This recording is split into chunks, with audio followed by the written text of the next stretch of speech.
سوال ہے کہ کیا نماز میں رفع الیدین کرنا ضروری ہے؟ اگر کیا رفع الیدین نہ کیا جائے تو نماز نہیں ہوگی، حدیث سے ثابت کریں۔ دیکھیے، اللہ کے نبی صلی اللہ علیہ وسلم کے بارے میں اللہ تعالیٰ نے فرمایا قُلْ إِن كُنتُمْ تُحِبُّونَ اللَّهَ فَاتَّبِعُونِي يُحْبِبْكُمُ اللَّهُ وَيَغْفِرْ لَكُمْ ذُنُوبَكُمْ وَاللَّهُ غَفُورٌ رَحِيمٌ۔ اے نبی آپ کہیے کہ اگر تم واقعی اللہ سے محبت کرتے ہو تو نبی کی پیروی کرو، اللہ بھی تم سے محبت کرے گا اور تمہارے گناہوں کو بھی معاف کرے گا، ان کی مغفرت کرے گا۔ اس آیت میں اللہ نے بتایا کہ اگر کوئی آدمی واقعی اللہ کی محبت کا دعویٰ کرتا ہے، اس کا ثبوت دینا پڑے گا، نبی کی پیروی کرنی پڑے گی۔ اگر کوئی آدمی چاہتا ہے اللہ اس سے محبت کرے، نبی کی پیروی کرنی پڑے گی۔ اگر کوئی آدمی چاہتا ہے گناہوں کی مغفرت ہو، نبی کی پیروی کرنی پڑے گی۔ یہ تین چیزیں ہیں، ان تین چیزوں کے سلسلے میں اللہ کا محبوب، اللہ کی محبت کا دعویٰ، اللہ کا محبوب بننے کی کوشش اور مغفرت، ان تینوں کے لیے نبی کی اتباع ضروری ہے۔ تو اب نبی صلی اللہ علیہ وسلم رفع الیدین کرتے تھے، اب اگر کوئی آدمی نہیں کرتا ہے جانتے بوجھتے، تو اس کا اللہ کی محبت کا دعویٰ کتنا سچا ہے خود غور کرے۔ اس کو اللہ کی محبت ملے گی کہ نہیں ملے گی خود غور کرے۔ اس کے گناہوں کی مغفرت ہوگی کہ نہیں ہوگی خود غور کرے۔ کوئی آدمی نہیں کہہ سکتا یہ اتنا اہم نہیں ہے۔ ایک آدمی نے گھمنڈ کی وجہ سے اللہ کے نبی صلی اللہ علیہ وسلم نے کہا کہ دائیں ہاتھ سے کھا، اس نے کہا نہیں کھا سکتا میں۔ آپ نے کہا مت کھا، نہ کھا سکے تو زندگی بھر اس کا دائیں ہاتھ نہیں اٹھا۔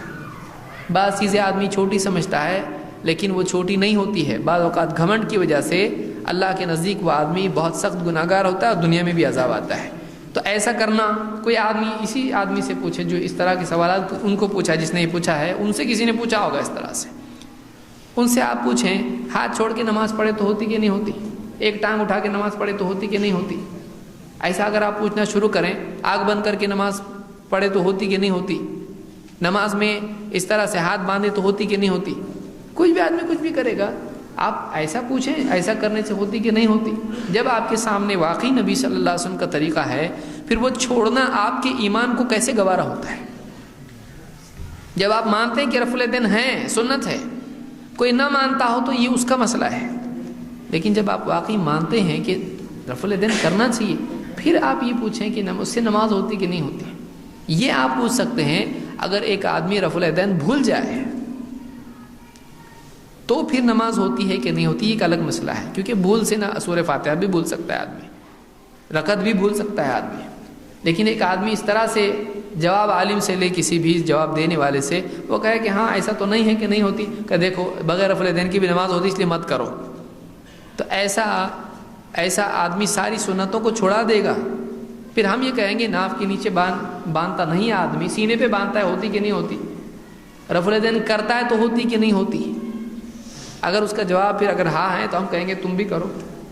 تو اس طرح کے سوالات میں سمجھتا ہوں کہ یعنی دم نہیں ہے۔ اللہ کے نبی صلی اللہ علیہ وسلم کی حدیث سے ثابت کرو، وَصَلُّوا كَمَا رَأَيْتُمُونِي أُصَلِّي، ویسے نماز پڑھو جیسے مجھ کو پڑھتا دیکھتے ہو۔ جو حکم دیا ہے پورا کرنا پڑے گا، حکم پورا نہیں کریں گے گناہ گار ہوں گے۔ نبی کا حکم نہیں ماننے سے کیا ہوتا؟ نیک بنتا؟ نبی کا حکم نہیں ماننے سے گناہ گار بنتا ہے۔ آپ نے کیا فرمایا؟ ویسے نماز پڑھو جیسے مجھ کو پڑھتا دیکھتے ہو۔